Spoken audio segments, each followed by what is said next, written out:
position in supine line. Hand placement, one hand at distal arm and other hand at the distal portion of forearm. Procedure: apply resistance to the anterior aspect of arm or to the distal portion of forearm if the elbow is stable and pain-free. Stabilization of scapula and trunk is provided by the treatment table. Instruction: ask the patient to raise your hand against the resistance without bending elbow.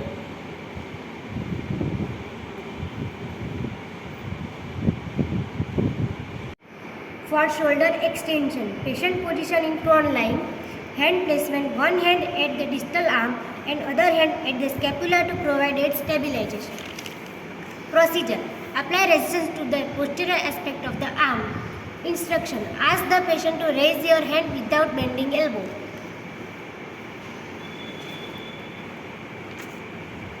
For shoulder abduction, patient position in supine line with elbow flex at the 90 degree.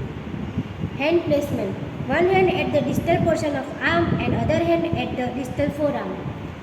Procedure: apply resistance to the lateral aspect of the arm. Instruction: ask the patient to take your hand away from the body against resistance.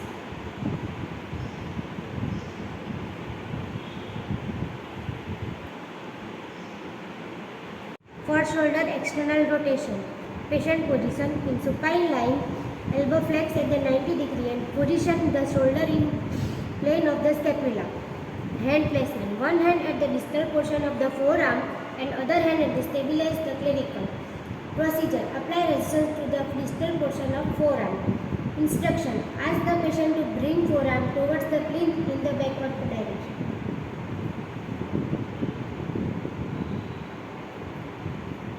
For shoulder internal rotation, patient position supine line, elbow flex at the 90 degree and position in the shoulder in plane of the scapula. Hand placement, one hand at the distal portion of forearm and other hand will stabilize the clavicle. Procedure: apply resistance to the distal portion of forearm. Instruction: ask the patient to bring forearm towards the plinth in forward direction.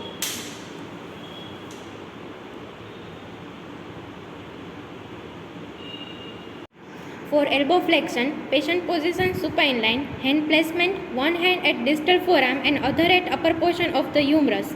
Procedure: apply resistance to the anterior aspect of the distal forearm. Instruction: ask the patient to bend your elbow.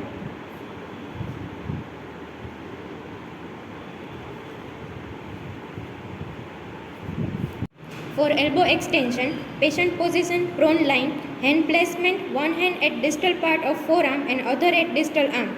Procedure: apply resistance to the distal aspect of the forearm opposite to the movement. Instruction: ask the patient to straighten your elbow against resistance.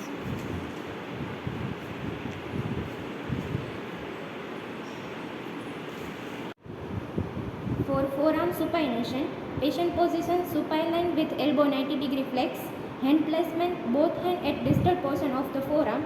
Procedure: apply resistance to the radius of the distal forearm. Instruction: ask the patient to bring your palm towards the face.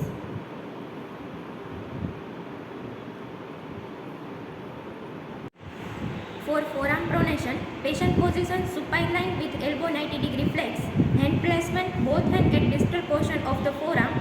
Procedure: apply resistance to the radius of the distal forearm. Instruction: ask the patient to bring your palm away from the face. For radial deviation, patient position sitting, hand in supination and supported. Hand placement, one hand at distal portion of forearm and other hand at lateral side of the second metacarpal. Procedure: apply resistance to the second metacarpal to resist the radial deviation. Instruction: ask the patient to take your palm outside towards the forearm. For ulnar deviation, patient position sitting, hand supinated and supported. Hand placement, one hand at distal portion of forearm and other at medial side of the fifth metacarpal. Procedure: apply resistance to the fifth metacarpal to resist the movement. Instruction: ask the patient to take your palm inside toward the forearm.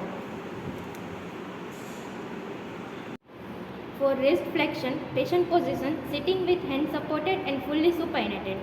Hand placement, one hand at metacarpals and other at volar aspect of distal forearm. Procedure: apply resistance at the level of metacarpals. Instruction: ask the patient to bend your wrist. For wrist extension, patient position sitting, hand pronated and fully supported. Hand placement, one hand at level of metacarpals and other hand at dorsal aspect of the distal forearm. Procedure: apply resistance at the dorsal aspect of metacarpals. Instruction: ask the patient to bend your wrist. For metacarpophalangeal joint, patient position sitting, supinated and supported hand. Hand placement, stabilize the joint proximal and distal to the moving joint. Procedure: apply resistance just distal to the joint that moving. Instruction: ask the patient to bend your fingers. For proximal interphalangeal joint, patient position sitting, hand in mid-prone and supported. Hand placement, one hand at distal interphalangeal joint, other at metacarpophalangeal joint.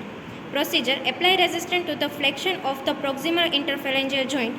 Instruction: ask the patient to bend your finger. For elevation of scapula, patient position in sitting, hand placement, superior aspect of the shoulder girdle. Procedure: apply resistance downward to the superior aspect of the shoulder. Instruction: ask the patient to raise your shoulder up. For depression of scapula, hand placement, both hand at the elbow. Procedure: apply resistance to the elbow in upward direction. Instruction: ask the patient to depress your shoulder.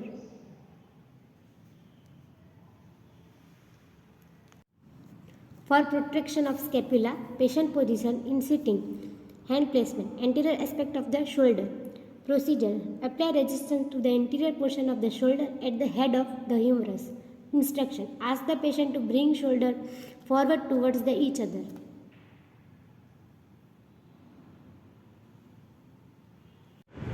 For retraction of the scapula, patient position in sitting, hand placement, posterior aspect of the shoulder. Procedure: apply resistance to the posterior aspect of the shoulder. Instruction: ask the patient to bring shoulder backward.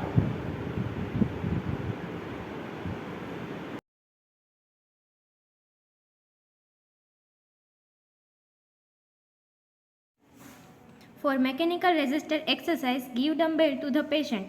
Patient position sitting or standing. For shoulder flexion, ask the patient to raise your hand without bending elbow.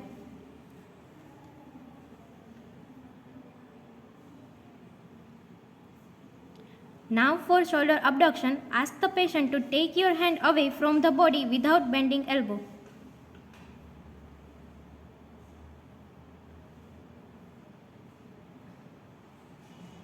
For shoulder hyperextension, ask the patient to take your hand backward without bending elbow.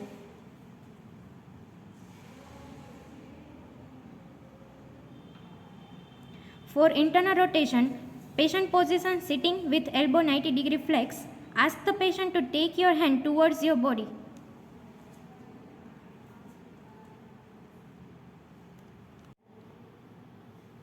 For elbow flexion, patient position sitting, now ask the patient to bend your elbow.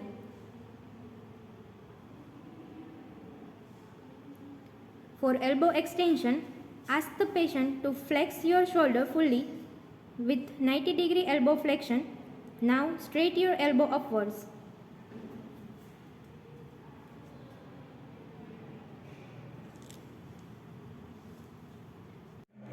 For external rotation of shoulder, patient position sideline with elbow 90-degree flex. Now ask the patient to bring your hand upwards towards the ceiling.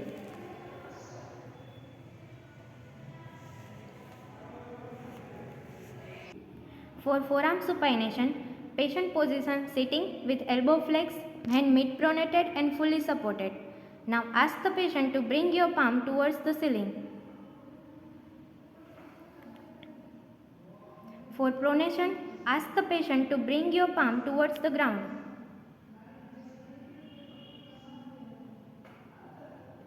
For radial deviation, therapist should stabilize the distal forearm. Now ask the patient to raise your palm upward.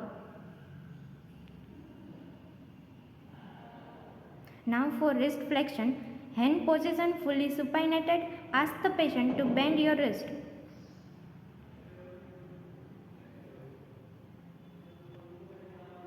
For wrist extension, hand position fully pronated and ask the patient to bend your wrist.